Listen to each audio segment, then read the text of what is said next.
上次同大家介紹過舊郵政總局嘅歷史同埋建築，今次續篇想同大家睇下建築物裏邊嘅運作同埋一啲有趣嘅事情。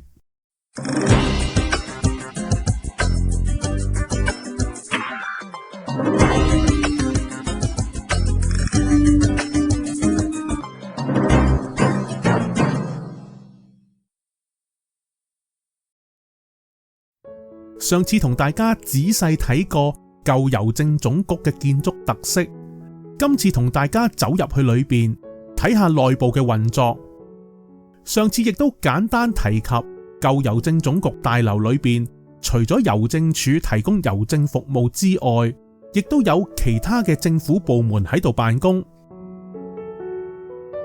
根據嚟自香港工務局局長有關1911年嘅公務報告，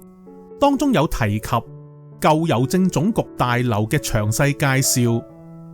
其中一段提到唔同樓層嘅部門安排。報告中睇到地庫層主要都係郵政處，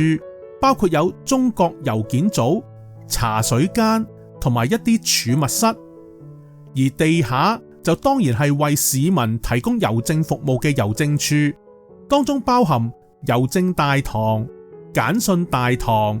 掛號、郵政信箱同埋郵政處長、助理郵政處長嘅辦公室。二樓就係庫務局同埋總登記官處，三樓係衛生局，仲有核數處、教育司處同埋南區民政事務處等辦公室，而四樓係預留未來發展之用。由畢打街正門進入大樓就係郵政大堂，為市民提供全面郵政服務，包括郵票銷售、包裹、掛號郵件、匯票同埋郵政匯票、郵政信箱等，就係當時一般市民最常到嘅地方。另外，1950年代起，郵政大堂更加設有 Ladies Counter 女界扣郵票處。而使用呢個女性專用櫃位，主要都係外籍人士，或許呢個可能就係中西平等待遇嘅現象。喺大堂櫃位後掛有一塊刻有香港郵政服務宗旨嘅木製拱形片額，木牌上寫上咗兩句出自聖經箴言25章25節嘅經文 As cold waters to our thirsty soul,So is good news from our far country。 翻譯為中文嘅係有好消息從遠方來，就如拿涼水給口渴的人喝，比喻收信人嘅喜悅。雖然大樓已經被拆卸，但係呢塊拱形片額就被保留咗落嚟，放咗喺而家嘅郵政總局1樓大堂。喺郵政大堂後面就係簡訊大堂，分為出口郵件同埋入口郵件兩部分。郵件分揀工作全部以人手處理。喺港島區投寄嘅郵件會喺收集之後運送到郵政總局處理，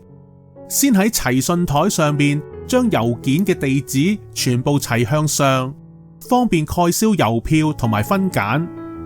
然後郵務人員會將郵件作首輪同埋次輪嘅分揀，寄往港島區嘅郵件會送往負責派遞嘅郵政局再作分揀，而出口嘅郵件以及寄往九龍同新界嘅郵件就會送到干諾道對開嘅碼頭，以海事處嘅船隻運送到停泊喺港口內嘅輪船，或者位於尖沙咀海旁嘅九龍中央郵政局再作處理。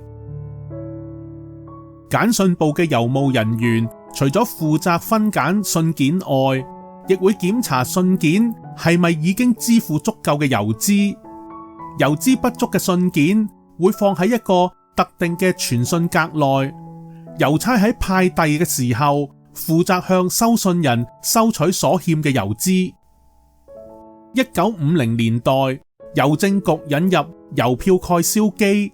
大大幅提升郵票蓋銷嘅數量至到每分鐘600件。每逢聖誕節同埋農曆新年，郵政局要處理數以萬計嘅額外郵件，故需要聘用大量臨時郵務人員應付驟增嘅工作。當時喺郵政總局裏邊工作嘅郵務人員非常忙碌，或者係呢個原因，佢哋喺工作嘅時候會用上唔少不為外人認識嘅術語，而呢啲術語亦都相當有趣。喺郵政總局裏邊，成日都會見到一架用以運載郵件嘅手推車，稱為棺材車。每架車上邊都貼有日期，郵務人員會按車上嘅日期順序為信件分揀。當郵件要運嚟大樓嘅時候，郵務人員會將手推車集中喺大樓地下向干諾道嘅指定出口，嗰度稱為和合石。郵務人員嘅幽默真係外人意想不到。郵件離開和合石之後，要上船嘅郵件會以一輛電動運輸車由總局大樓運到干諾道對開海旁出入口包裹部嘅棚屋，而呢輛電動運輸車就稱為曱甴仔。每輛曱甴仔有10多個車卡，運作嘅時候需要交通警員協助維持交通秩序。1976年郵政總局搬遷嘅時候，曱甴仔更幫忙運載大型嘅家具同埋設備去新局。其後城市急速發展，通訊變得頻繁，郵件日益增加。1950年代中，總局大樓同碼頭之間起咗一條密封式嘅天橋，裏邊設有雙向機械運輸帶，可以從碼頭運送郵件到簡訊部，並同時從大樓將郵件運到碼頭。呢一條天橋稱為桂河橋。桂河橋嘅建成省卻咗大量嘅人力，不過如果運輸帶發生故障，郵差仍然要以人手搬運郵件。剛才提到嘅電動郵票蓋銷機可大幅提升郵票蓋銷嘅數量，佢嘅速度所產生嘅聲音令到佢有機關槍嘅別號。另外，豬肉係指寄往中國內地嘅小郵包，市民經常將日用品包成小郵包寄往內地嘅親友。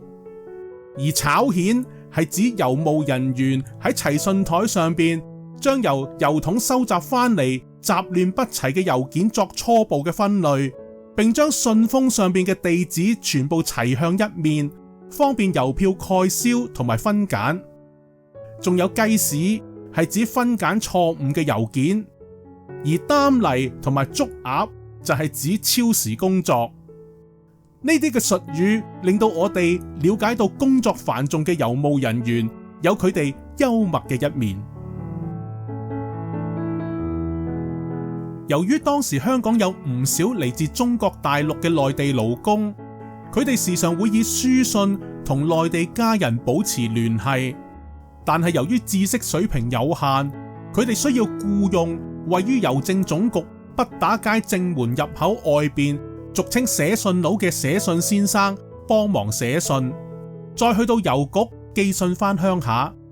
所以當時華人亦都稱呼呢座郵政總局為書信館。雖然書信館並非官方名稱，但係我哋參考2張當時嘅電車車飛，已經使用書信館作為站嘅名稱，可知道書信館呢個稱呼確實已經係深入民心。今次分享到呢度，下次再同大家講下其他地方，一齊道理 Talk。